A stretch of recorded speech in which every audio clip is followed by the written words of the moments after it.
I feel like it's likely that nobody's read you a story in a while. So if you ever feel like you can't sleep, this is an excerpt from a book by John Steinbeck called The Winter for Discontent about a man who can't sleep, overlaid with the sleepiest activity I know, math homework.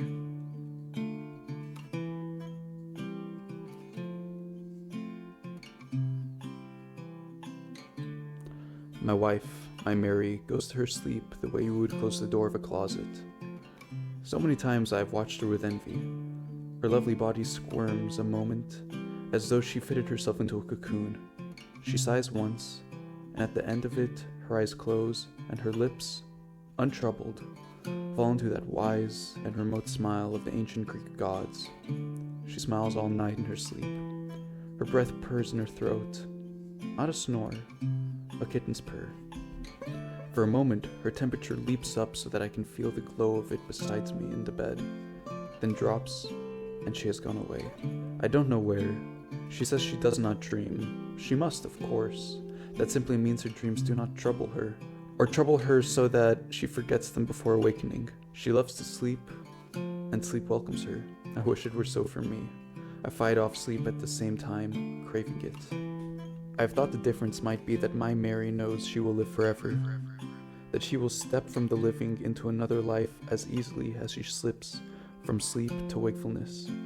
She knows this with her whole body, so completely that she does not think of it any more than she thinks to breathe. Thus, she has time to sleep, time to rest, time to cease to exist for a little while. On the other hand, I know in my bones and my tissue that I will one day, soon or late, stop living, and so I fight against sleep and beseech it, even try to trick it into coming. My moment of sleep is a great wrench. I know this because I've awakened at this second, still feeling the crushing blow, and once in sleep, I have a very busy time. My dreams are the problems of the day, stepping up to absurdity, a little like men dancing, wearing the horns and masks of animals. I sleep much less in time than Mary does. She says she needs a great deal of sleep, and I agree that I need less, but I'm far from believing that.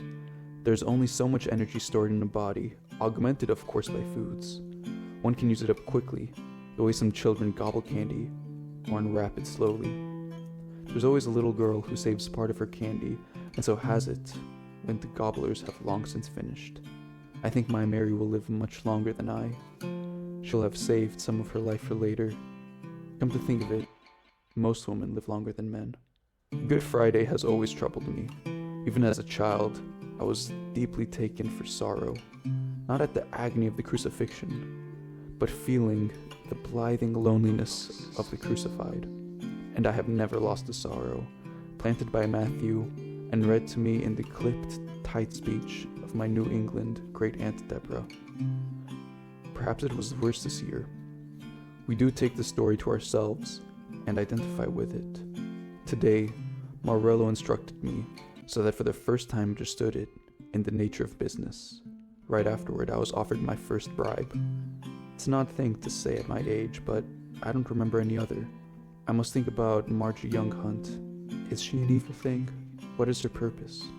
I know she had promised me something, and threatened me if I don't accept it. Can a man think out his life, or must he just tag along? So many nights I have lain awake, hearing my Mary's little purring beside me.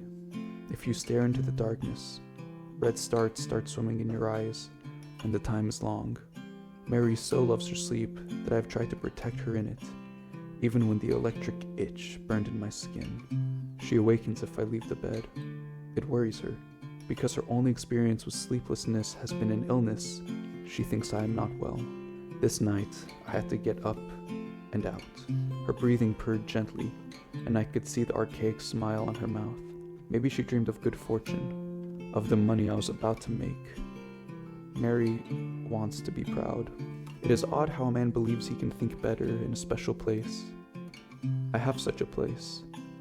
I've always had it, but I know it isn't thinking I do there, but feeling and experiencing and remembering.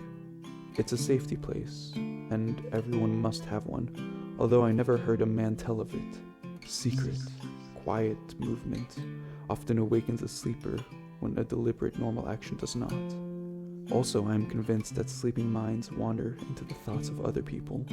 I caused myself to need the bathroom, and when it was so, I got up and went, and afterwards I went quietly downstairs, carrying my clothes, and dressed in the kitchen. Mary says I share other people's troubles that don't exist. Maybe that is so, but I did see a little possible scene play out in the dim-lighted kitchen, Mary awakening and searching the house for me, and her face troubled. I wrote a note on the grocery pad saying, "Darling, I'm restless. I've gone for a walk. Be back soon." I think I left it squarely in the center of the kitchen table, so that if the light was turned on at the wall switch, it would be the first thing seen. Then, I eased the back door open and tasted the air. It was chilly, smelled of a crusting of white frost. I muffled up in a heavy coat and pulled a knitted sailor's cap down over my ears. The electric kitchen clock had growled. It said 3:15. I had been lying, watching the red spots in the dark since 11. Our town of New Baytown is a handsome town, an old town, one of the first clear and defined whole towns in America. Its first settlers, and my ancestors, I believe, were sons of those restless, treacherous, quarrelsome, avaricious seafaring men who were heading to Europe under Elizabeth, took the West Indies for their own under Cromwell, and came finally to roost on the northern coast, holding charters from the returned Charles Stuart. They successfully combined piracy and Puritanism, which aren't so unalike when you come right down to it. Both had a strong dislike for opposition, and both had a roving eye for other people's property. Where they merged, they produced a hard-bitten surviving bunch of monkeys. I know about them because my father made me know. It was a kind of high amateur ancestor man, and I've always noticed that ancestor people usually lack the qualities of the ones they celebrate. My father was a gentle, well-informed, ill-advised, sometimes brilliant fool. Single-handed, he lost the land, money, prestige, and future. In fact, he lost nearly everything Allen's and Holly's had accumulated over several hundred years. Lost everything but the names, which was all my father was interested in anyway. Father used to give me what he called heritage lessons. That's why I know so much about the old boys. Maybe that's also why I'm a clerk in a Sicilian grocery on a block Holly's used to own. I wish I didn't resent it so much. It wasn't depression or hard times that wiped us out. All that came from starting to say New Baytown is a pretty town. I turned right on Elm Street instead of left and walked past up to Portlock, which is a cockeyed parallel with High. Wee Willie, our fat constable, would be dozing in his police car on High, and I didn't want to pass the time of night with him. "What you doing up so late, Heath? Got yourself a little piece of something?" Wee Willie gets lonesome and loves to talk, and then later he talks about what he has talked about. Quite a few small but nasty scandals have grown out of Willie's loneliness.